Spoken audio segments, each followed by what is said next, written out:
A little while back, I did a Q&A on my Instagram story, and the most common question I got asked was how long until I became profitable and what did I do to build that consistency to becoming profitable. And in this video, we're going to be talking about my journey, and I will be giving you all advice that you can learn from, that you can implement in your own trading, that I would give to my younger version of myself if I started trading over again. It's normal to struggle as a beginner trader. It's normal to lose money. It's normal to blow up accounts. It's normal to feel like you're a failure. It's normal for you to want to feel like you should just give up.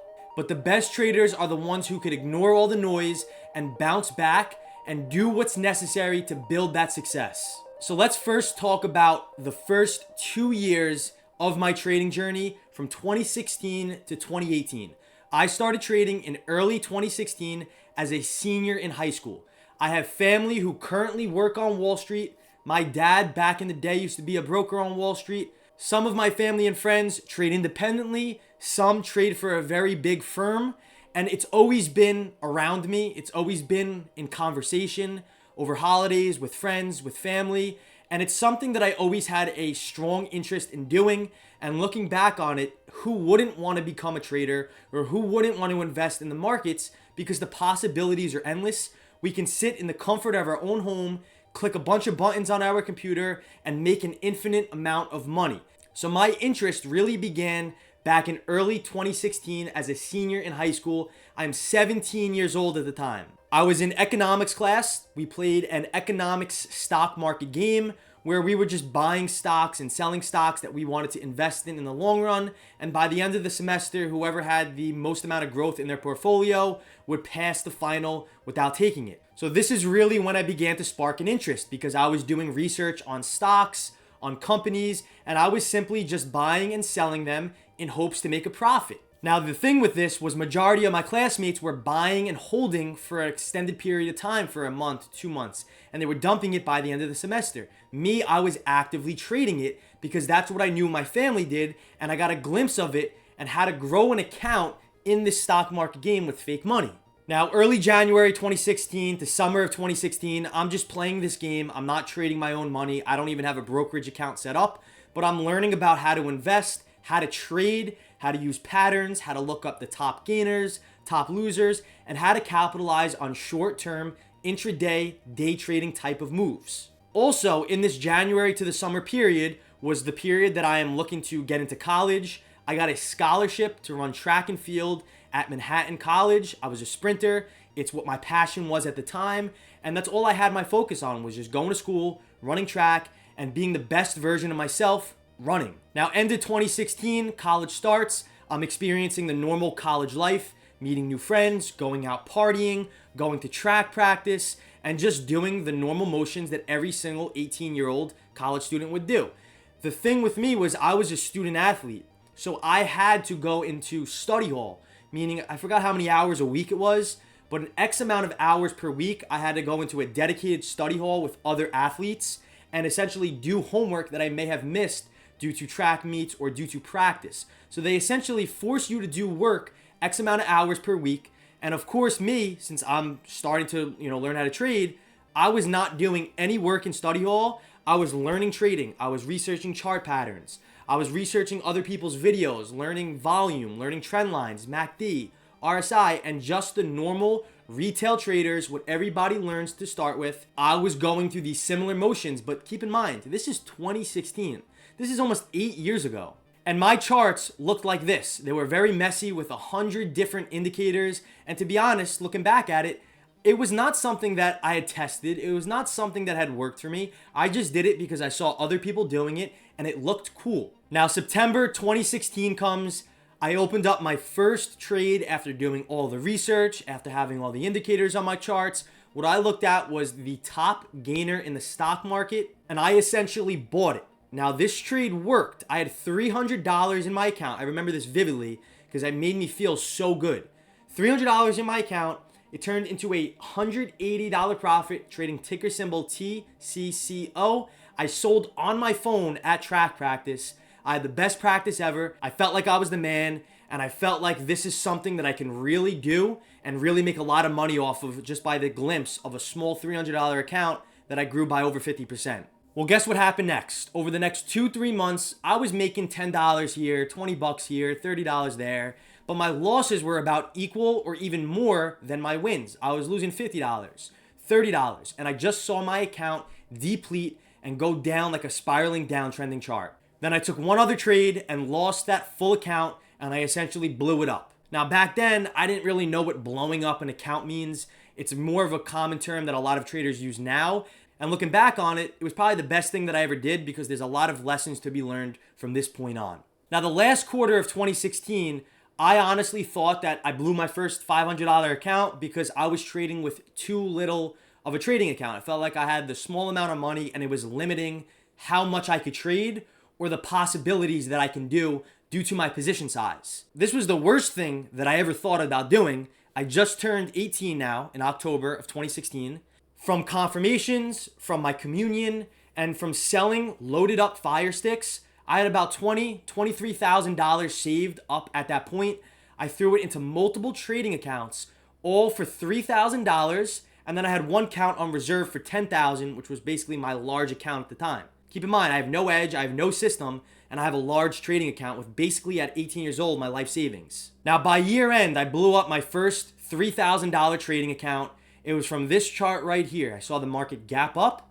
I saw it continue to climb up. My indicators were telling me it was going to reverse and move down. I had no plan other than shorting the market and selling it because I thought it was going to go down, and I kept adding to the position as it went against me with no stop loss, no risk management plan, and no strategy or edge behind this, and I destroyed a full $3,000 account at this point.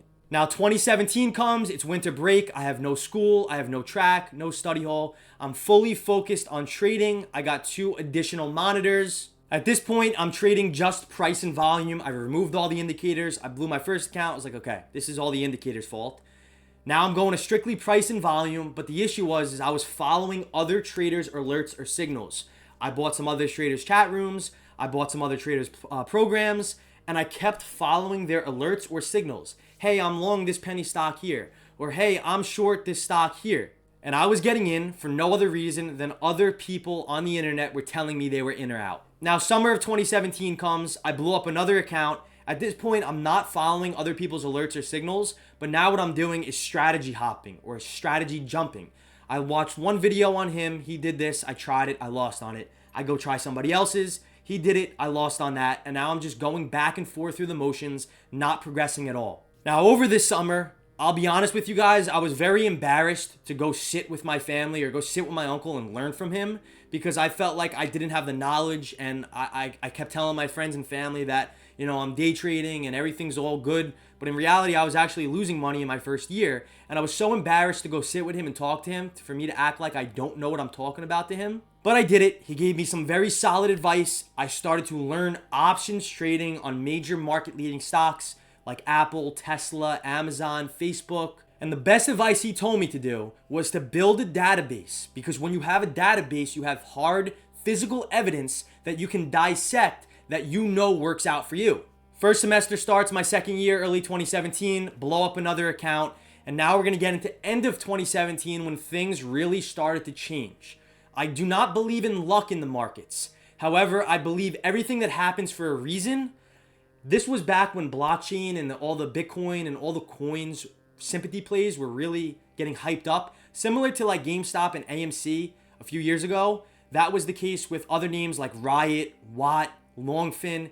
And I made a lot of money with these blockchain names, specifically Longfin. This thing jumped up, and I got a cushion now from this gain that I made back all the money from the first 4 $3,000 accounts, and now I had a cushion, and I view this cushion as my baby. The best thing that I did was lose money. The best thing that I did was blow up my accounts, because those gave me solid lessons that when I had a cushion or when I made money erasing all those losses, I knew that I had to do things differently, and I knew I had to approach the market from a different angle, especially from the angle of protecting myself with a solid edge. So I'm going to stop here and just talk about things that I did wrong, and if you relate to them, accept it, because I'm going to tell you the things you need to do after this when I talk about how I changed my trading.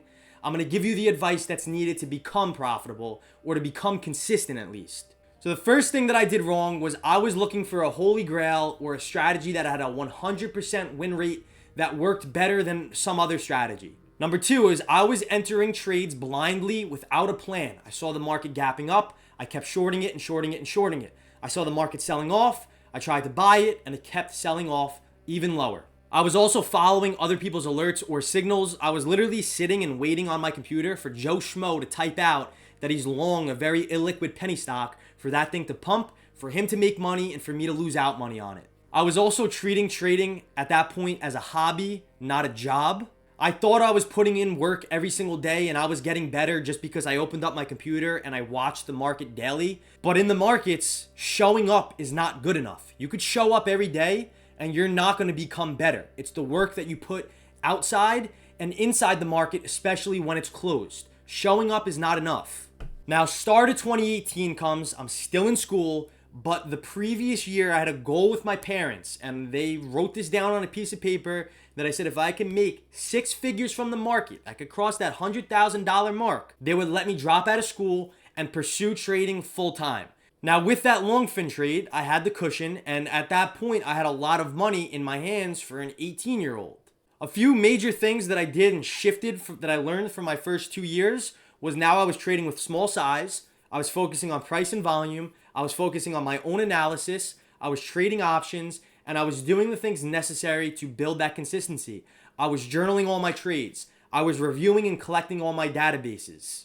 I had a folder on my phone with 100 different charts. And when I would go, instead of scrolling through Twitter or Instagram at the time, I would scroll through a screenshot on my phone of all the charts that I collected with my trades, entries, exits, hypothetical scenarios, and I would develop and build confidence with the setups that I'm looking out for. The biggest thing was now I had the baby that I had to protect. I did not want to give up my baby easily. My baby is represented by the money that I had in my account. Earlier, my first 2 years, I gave it up easily. I just gave it and handed it to the market.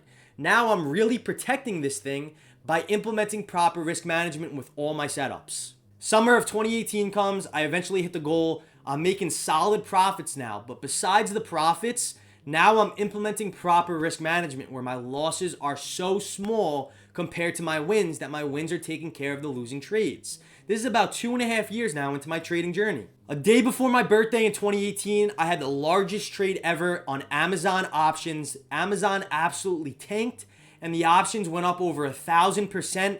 And it was a day before my birthday because I remember I went out that night for my birthday dinner with all my friends and I was in the best mood ever because I took the best trade and I just absolutely compounded and grew my account significantly. Now, from the start of 2019, end of 2018, there's absolutely no difference in my trading to where I'm at now, and this is about to be 2024. So I'm going on 8 years of trading. The first 2.5, call it 3 years, was really the trial and error phase. And in my opinion, you have to go through that, and you have to go through the losses, you have to go through the headaches, so you know what not to do. If I didn't go through it, I would not have been able to get through it. Things that really made me shift in my trading looking back on it, so please take this advice because it has tremendously helped me in my first 2.5 years. I developed my own trading strategy or my own edge that I have influenced by other traders or other people, family, people online, that I developed and conformed my own style based off of what I learned from them in the first 2.5 years. I realized that not only in the stock market, but also in life in general, success comes to those who are doing unique things, those who have a unique business, those who have a unique personality.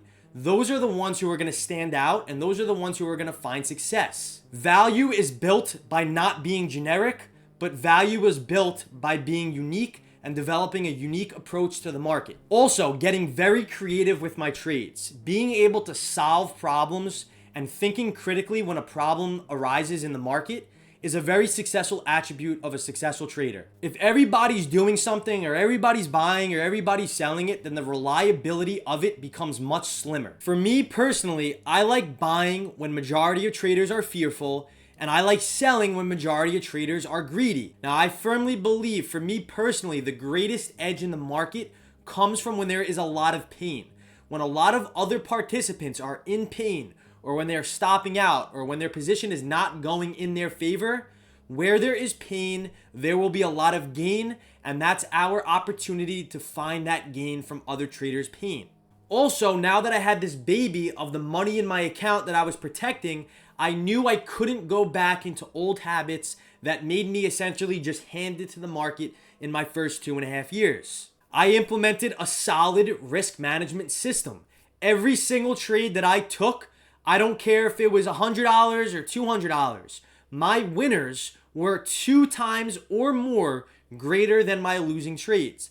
I personally only focused on risk to reward ratios over 2 to 1. When you're first starting out, just start small. I don't care if you got $1 million, $100,000. Start small until you can build your edge. Also, when I began to journal all my setups and I began to collect that database and I replayed all my charts, TOS has an on-demand feature. And back in the day, I would go back, and if I were to take a trade on a Thursday, well, maybe that Saturday, I'd go back to 10 o'clock Eastern time. When I took that stock long, I would go back, replay that data, say, okay, at 10 o'clock, I was thinking this. I entered because I saw this, and this trade worked out and went to my target, and X happened, and I'm reviewing it, and I'm dissecting this data, and it just made me better. Also, diving deep into trading psychology, the Daily Trading Coach, Trading Psychology 2.0. I would read a chapter of those books every single night. And then for some odd reason, I would go into the market the next day with confidence and I would trade so well because I would read a lesson and I would implement that lesson into the markets every day. I've been doing the same things that I've been doing since 2019, 2020. The only thing that's different was I've adapted, I've increased my size, and I've learned new things about myself and I've learned new things about the market. Always seek improvement. You are just as good as your next trade. 1 trade, 2 trades does not mean nothing. It's all about repeating the trades over and over because that's how you build consistency in the long run. When you feel like you've made it, just know that there are more steps you got to keep climbing, that this is a never-ending journey. It's everlasting. Focus on the journey, not the destination. Stop putting a deadline to your success. If it wasn't for my first 2.5 years, I honestly would not be the trader that I am today. Everything that I do in my trading is very similar to what I've been doing for the past 4 or 5 years now. It's just becoming better and scaling it up. Repeatability brings consistency. Consistency brings profitability. I'm going to end it on that note. If you learned something from this video, I would appreciate you to subscribe to the channel and also drop a thumbs up on this. But peace.